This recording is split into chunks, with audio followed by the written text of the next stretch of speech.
आप जान पाए, और इसके लिए आपको प्रभु से मांगते रहना है। उसने पूछा कि क्यों तुम्हें हाथ पैर चाहिए? मैंने कहा, प्रभु मैं पागल हो जाऊंगा अगर मेरे हाथ पैर होंगे, मेरी सारे सपने सच हो जाएंगे, मुझे अपनी पत्नी से प्यार जताने में कोई मुश्किल नहीं होगी, सच में मुश्किल नहीं। लेकिन प्रभु सच में मुझे एक जीवित गवाही बनना है आपके सामर्थ, अनुग्रह और प्रेम की। मुझे दुनिया के छोर तक जाना है, तो जब तुम मुझे हाथ पैर दोगे तो मैं सबको साबित कर सकूंगा कि तुम सच्चे हो, और मैं सारे संसार से कहूंगा कि तुम चाहे कोई भी परिस्थिति से गुजर रहे हो, परमेश्वर उसे जानता है और अपने समय में वो तुम्हें बाहर निकालेगा। उसके समय में, हमारे समय में नहीं, क्योंकि ऐसी कुछ बातें हैं जो वो हमें सिखाना चाहता है। वही भरोसा हमारे हृदय में होना चाहिए। लोग मुझसे पूछते हैं कि निक तुम्हें ताकत कहां से मिलती है? प्रभु का आनंद ही मेरी ताकत है। आप जानते हो इसका क्या अर्थ है? खुशी और आनंद में क्या फर्क है?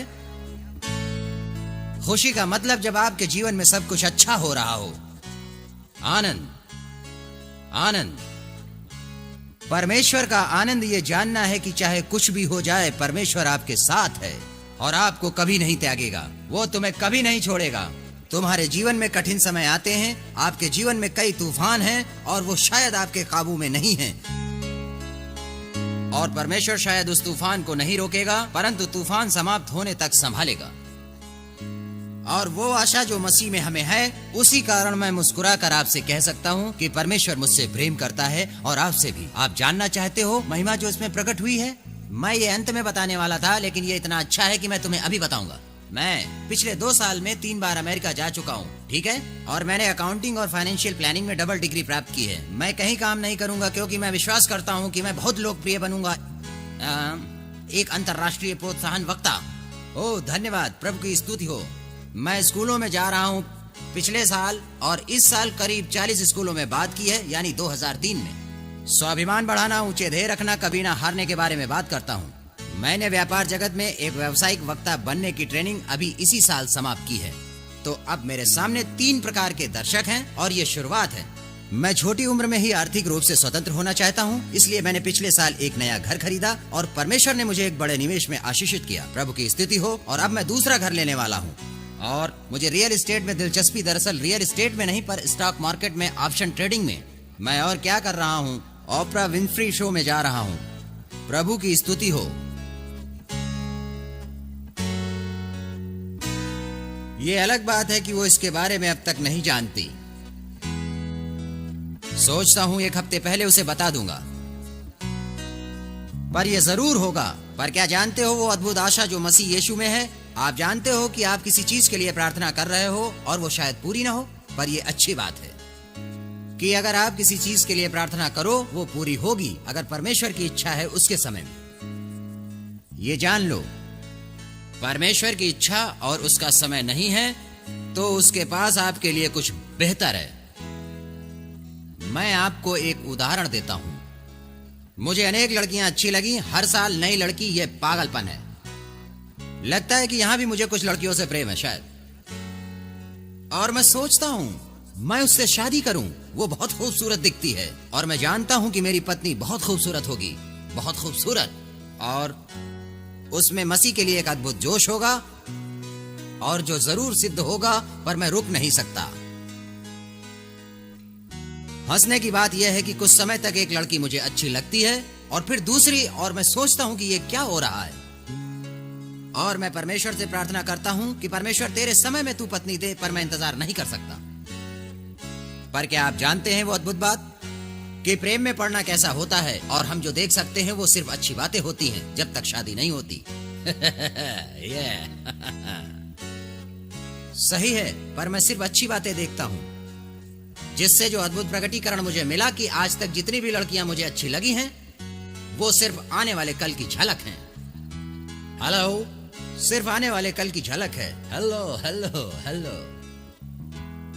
कई प्रकार से है, ठीक है। भरोसा करो परमेश्वर पर। हमें क्या हो जाता है? ये मानव स्वभाव है, हर सुबह ऐसा नहीं होता। मैं उठकर कहूं कि प्रभु की स्तुति हो, क्या सुंदर सुबह है। मैं ऐसा नहीं हूं। मैं भी आपके समान जीवन जीता हूं। जिन परीक्षाओं में आप पढ़ते हो, मैं भी उसमें पढ़ता हूं। मैं हर रोज परमेश्वर को अप्रसन्न करता हूं। जैसे आप करते हो। ये प्रभु यीशु का हम पर अनुग्रह है, जो हमारे पापों के लिए मरा, जिससे हम बचाए गए हैं। ऐसी कोई भी चीज नहीं जो हमें परमेश्वर के प्रेम और उसकी दी गई सेवकाई से अलग करे। मैं एक प्रोत्साहन वक्ता हूं और बच्चों को ऊंचा ध्येय रखने को सिखाता हूं। क्या आप जानते हैं कि मसीही होने के नाते हम आज का सपना देखने वाले होने चाहिए? क्यों?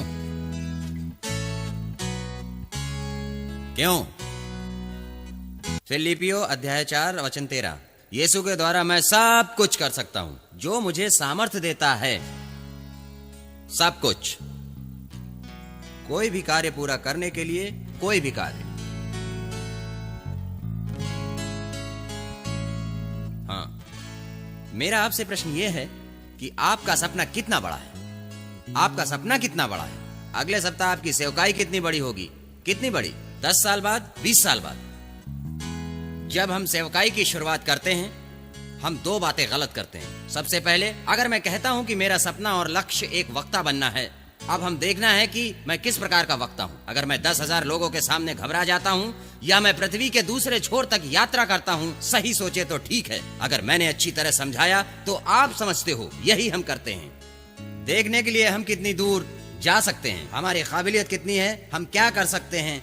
नहीं, आपकी सेवकाई में अगर आपको सामर्थ्य देखना है तो आज से अपनी काबिलियत पर ध्यान न दें, पर आपकी उपस्थिति पर ध्यान दें।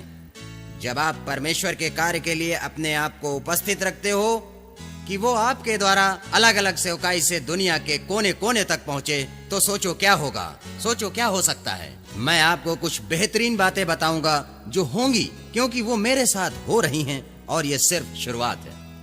और दूसरी बात जो हम सेवकाई में गलत करते हैं वो ये है कि मैं सेवकाई करने वालों को काफी ऊंचे स्तर पर देखता था, क्योंकि वो दुनिया के कोने कोने तक जाते थे जहां बीमारियां और गंदगी होती हैं। फिर भी वे कार्य करते हैं और वे इसके द्वारा प्रभु की महिमा करते हैं। तो मेरी सूची ये है, मेरी सूची में सबसे ऊपर सेवकाई करने वाले हैं, फिर प्रचारक और फिर संडे स्कूल टीचर, फिर आप जानते हो दादी और बच्चे, सभी क्रम में। देखो वो गलत है, परंतु अनजाने में हम गलती कर बैठते हैं।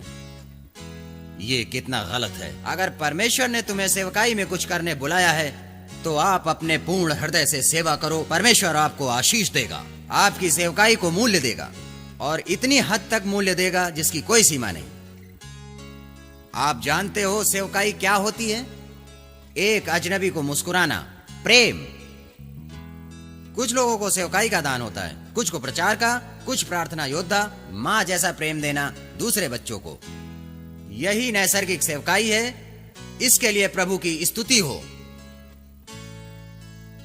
सही मार्ग में आने के लिए परमेश्वर हमारी मदद करता है, हमें हमारी सेवकाई में रहने की याद दिलाता है। जब आप निराशा में सोचते हैं कि अब क्या होगा, प्रभु आप कहां हो? कभी कभी आप समझते हैं कि आप परमेश्वर से कितने दूर हो गए हैं, और कभी महसूस होता है कि आप परमेश्वर के मन में आखिरी व्यक्ति हो। क्योंकि मेरे साथ जो हुआ था, इसलिए मेरे सामने ये चुनौती आई कि मैं कुछ गलत कर बैठता था और आखिर में जाकर क्षमा मांगता था। मुझे बहुत अच्छा लगता था और मैं संत याकूब बन जाता था। मैं जानता था कि मुझे क्षमा मिल चुकी है, मुझे ये भरोसा था। और दूसरे दिन सोचो नीक वही कार्य फिर करता था। शैतान मुझसे कहता था, क्या तुम परमेश्वर के संबंध के बारे में गंभीर हो? क्या प्रभु तुम्हारे जीवन का प्रेम है? परमेश्वर तुमसे ये नहीं सुनना चाहता, तुम उसे पहले ही नाखुश करके गाली दे चुके हो। वो झूठ है। जब तक हम धर्म के भूखे प्यासे रहेंगे, कोई भी परमेश्वर और हमारे संबंध को नहीं तोड़ सकता। क्यों वो ऐसी स्थिति बनाकर हमें चुनौती देता है? क्यों वो बार बार हमें चुनौती देता रहता है? पहली बात हम याद रखें कि हम उसके बिना कुछ नहीं हैं, और दूसरी बात कि हम दूसरों की मदद करें और उन्हें प्रोत्साहित करें। यही कारण है, ये हमारी अच्छाई के लिए है, ये महिमा है, यही महिमा है।